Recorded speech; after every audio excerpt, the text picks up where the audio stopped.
Jadi, apa yang kamu hendak buat selepas ini? Itulah soalan yang saya cuba jawab dalam siri khotbah pendek dalam video-video yang telah dihasilkan selama beberapa minggu yang lepas.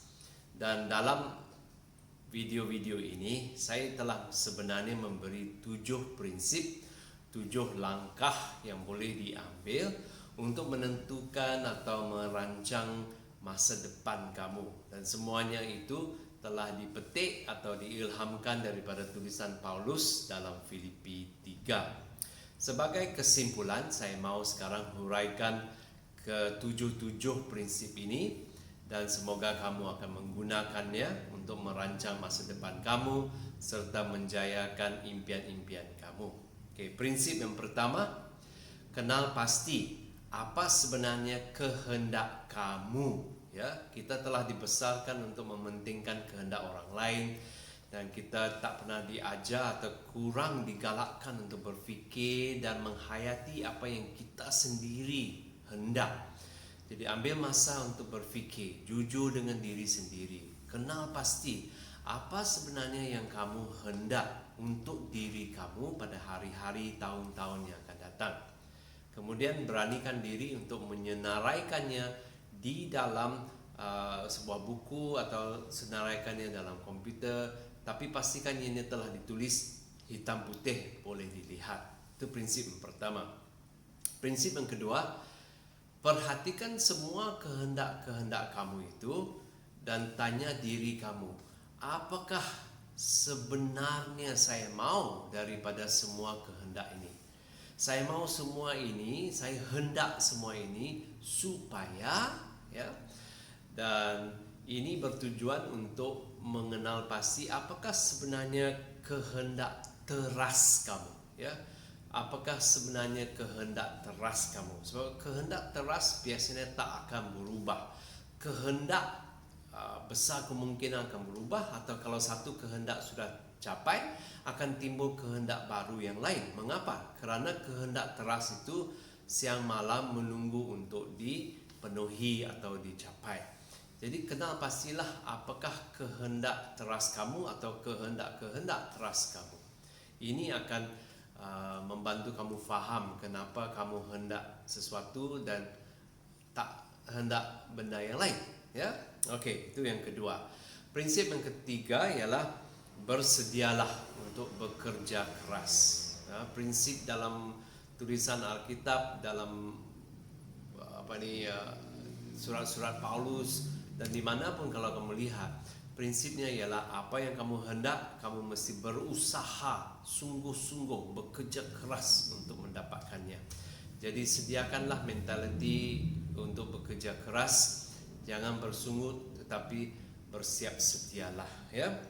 Keempat ialah satu prinsip yang telah saya perkenalkan, iaitu prinsip satu hal yang kulakukan, iaitu bagaimana untuk menentukan apa yang penting, apa yang utama, apa yang mesti dilakukan terlebih dahulu. Sebab dalam berusaha mencapai semua kehendak-kehendak kamu, mungkin ada 1001 perkara yang perlu dibuat.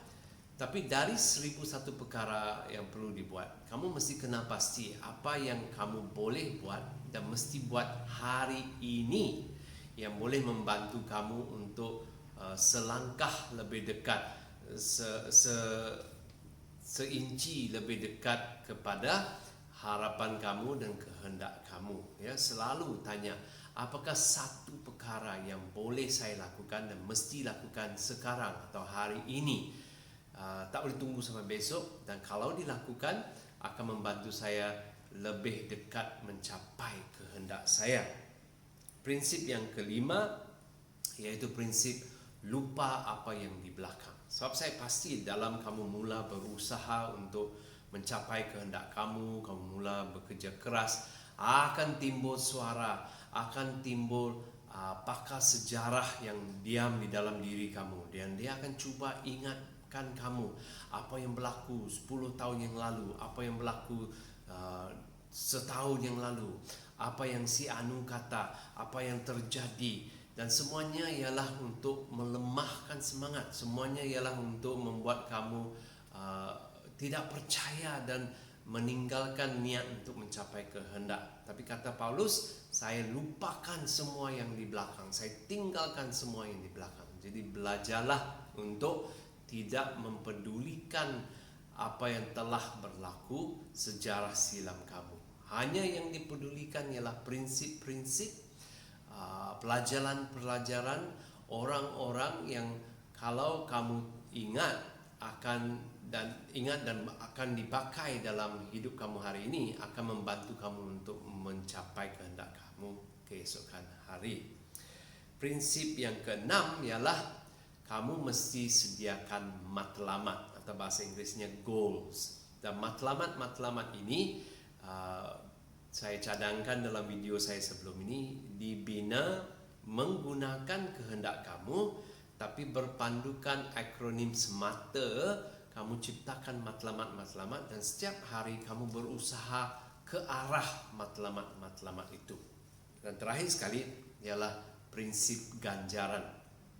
Semua yang diusahakan ini, semua yang dilakukan untuk mencapai matlamat kamu, untuk dapat apa yang kamu kehendak, ialah kerana kamu percaya ada ganjaran, ada kebahagiaan yang menanti, ada sesuatu yang best, yang bagus sekali menanti kamu kalau kehendak itu tercapai, kalau matlamat yang disediakan tercapai. Ingatkan diri kamu selalu, apakah ganjaran yang menanti, apakah kebahagiaan yang menanti. Ini akan memberi kamu semangat, akan mendorong kamu untuk mengejar kehendak kamu dan memastikan matlamat hidup kamu tercapai sepenuhnya. Okey, jadi inilah 7 prinsip yang saya nampak dalam tulisan Paulus. Saya telah cuba menghuraikannya dalam satu siri video, dan sekarang saya simpulkan semuanya. Semoga bila dipakai, kamu akan berjaya, kehendak kamu akan dicapai, dan kamu akan bahagia.